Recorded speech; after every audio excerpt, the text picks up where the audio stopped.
తెలంగాణ తెలంగాణ జాగృతి జనంబాట కార్యక్రమంలో భాగంగా రెండో రోజు అశ్వరావుపేట నియోజకవర్గం రావడం జరిగింది. మరి అనేక ప్రాంతాల్లో పర్యటిస్తూ అక్కడ ఉండేటటువంటి దీర్ఘకాలిక సమస్యలన్నింటినీ కూడా చూస్తూ మేము వీలైన కాడికి ప్రభుత్వం దృష్టికి ఆ సమస్యల్ని తీసుకెళ్ళి పరిష్కరించి తద్వారా ప్రజలకు మేలు చేయాలనేటటువంటి సంకల్పంతో ఈ యాత్ర చేస్తూ ఉన్నాము. ఇవాళ అశ్వరావుపేట నియోజకవర్గం అంటే మనకు తెలంగాణలో ఆయిల్ పామ్ పండించడానికి ఒక మోడల్ నియోజకవర్గంగా, మోడల్ రైతాంగంగా తెలంగాణ అంతా చెప్పుకునే పరిస్థితి.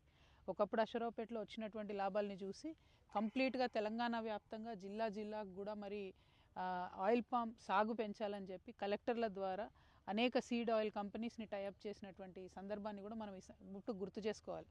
ఎందుకంటే ఇవాళ అశ్వరావుపేటలో 2019, 2020 తర్వాత ఏవైతే విత్తనాలు ఇచ్చారో ఆయిల్ ఫెడ్ నుంచి, ఆ విత్తనాలన్నీ కూడా కంప్లీట్గా ఫెయిల్ అయిపోయినటువంటి పరిస్థితి కనబడుతుంది.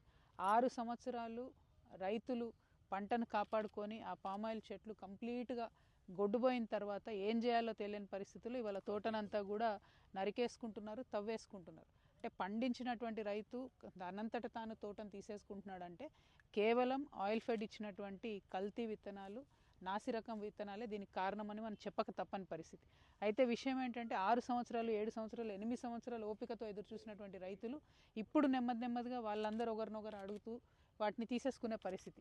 ఇప్పుడు మనకు తెలిసి దాదాపుగా 250 మంది రైతులు ముందుకొచ్చి వీటిని తీసేయాలనుకుంటున్నారు.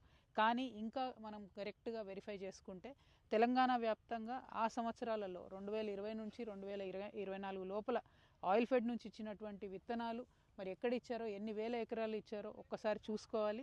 ఆ పంటలు ఎలా ఉన్నాయో చూసుకోవాలని చెప్పి నేను ఆయిల్ ఫెడ్ వారిని డిమాండ్ చేస్తూ ఉన్నాను.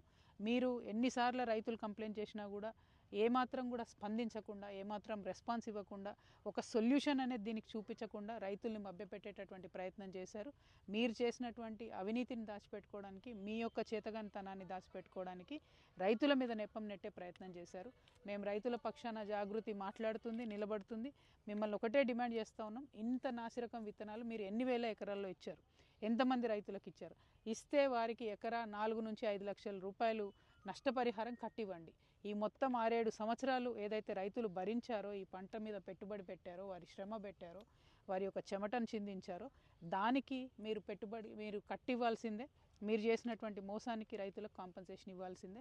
అదేవిధంగా ప్రభుత్వాన్ని డిమాండ్ చేస్తున్నాను, ఈ 4 సంవత్సరాలు ఆయిల్ ఫెడ్లో నాసిరకం విత్తనాలు కొనడానికి ఎవరు రెస్పాన్సిబుల్, దాని మీద ఖచ్చితంగా ఎంక్వైరీ చేయాలని కూడా నేను డిమాండ్ చేస్తూ ఉన్నాను.